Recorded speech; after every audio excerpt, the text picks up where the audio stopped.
Oh, well, it's been quite the few months now.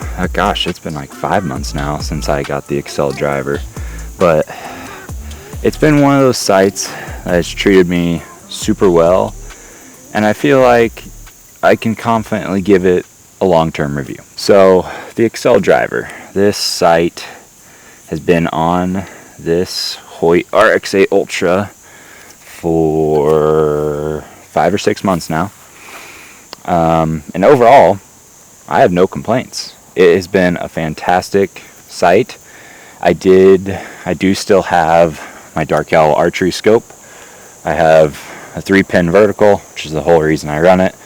I do quite like a 3-pin vertical. I might still switch to the horizontal version of this for the hunting year, but that is really to be determined for the time being. But overall, from my initial video, I feel like I actually had more gripes about it in the beginning than I do now. So if you haven't watched it, go check it out. Link, we'll put it up here. So the Axcel Driver, I did a quick overview and review, all that good stuff, but now that I have time behind it, I can kind of touch on a few things. So let's just dive straight into the cons. Price is still a con. It is still an expensive site. However, you can get cheaper scope options, so you don't have to run the expensive scopes or a third-party scope, and you can get them closer to $400, which then not a bad price. But price, always gotta consider it. The biggest thing, no second axis adjustment. I do not care how tight your machine tolerances are. You need to have that, because even Axcel, like, you guys have, if you're watching this, you guys have really good tolerances, but there's no way you're not getting some that are messed up. And mine, I can get close, but I still don't feel like it's perfect after all this time. So please, if you update this some more, add a second axis, please. And I know I'm not the only one saying that. Next con would be this. So the wheel, I had a few cons about, a few complaints, just how tight it was. Those complaints are sticking. Have I gotten used to it? Yes. Does it work way better than a landslide? Yes. But I would still like it to be a little wider, a little easier grab, not so hard to hit your thumb on the rail here. Dark Owl Archery does now offer a wheel here. I think I'm going to get one here soon, because theirs has more of the true gear. Kind of reminds me of Tim Gillingham's gear for black gold sights. So that would be another con. Along with it, the early models, the locking lever, you could flip all the way open, and you could actually hit it against your wheel, and it's just kind of annoying.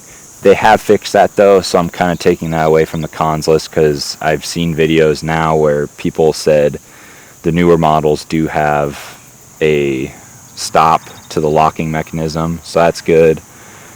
Other than that, I don't really have many complaints about this site. I have bumped it so many times, and for how lightweight this thing is, it is a beast. Like, it has not failed me yet.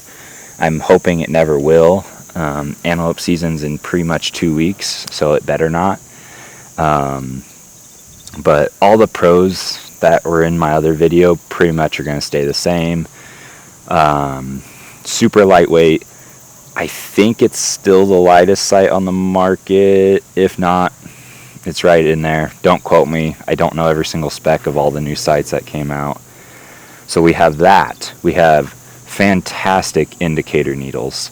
My needles are super fine pointed, and I haven't had issues with some sites where I can't tell what exact yard it's on, but with these, we're money. Like, it is such a nice indicator pin. So we have those two things. We have how light it is. Oh, what are some other easy ones? So with the stock pins, you're not going to get better stock pins in my opinion. They're the most robust pins. along with being skinny but still super bright. I know I don't run them, but I did run it for a little while. They are really good. And gosh, I guess that's about it. This is going to be a shorter one because it is just kind of a follow-up, more of a long-term review on the site. I didn't have too many new thoughts because I did cover a lot in my original video. Granted, that was quite a while ago at this point, so finish watching this one, then go watch the other one, or whatever if you clicked earlier, all that good stuff. But overall, I do think this is probably the best current sight on the market, maybe outside of, honestly, the Spot Hogg Boonie. If you take off their scope and put like a Dark Owl or an Ultra View one on, that's a really good sight to beat. I just don't like not Dark Owl. Love Dark Owl stuff. I do not like Spot Hogg's scopes. They are massive and just, they don't do it for me. So I would replace that or just get a frame, and then the Boonie's a darn good sight. It's not as light as like the Dialed Proof and the Ultra View Slider 2 and the Axcel Driver, but it's not far off. But it does have all 3 axis adjustments, and it is very durable. So that is obviously something you need to consider. Durability wise, like I said, this has been great. I don't anticipate it failing, and it better not. But Spot Hogg is truly known for that, just robust, pound it into the ground type stuff. So anyways, I hope you guys enjoyed the video. Like I said, it's going to be a quicker one. Next week's video is going to be pretty fun. I just got in an XOP saddle setup, so I got sticks and a platform and stuff. So I'm super excited to show you guys that because it's going to be very cool. Trying to really force myself to saddle hunt this year.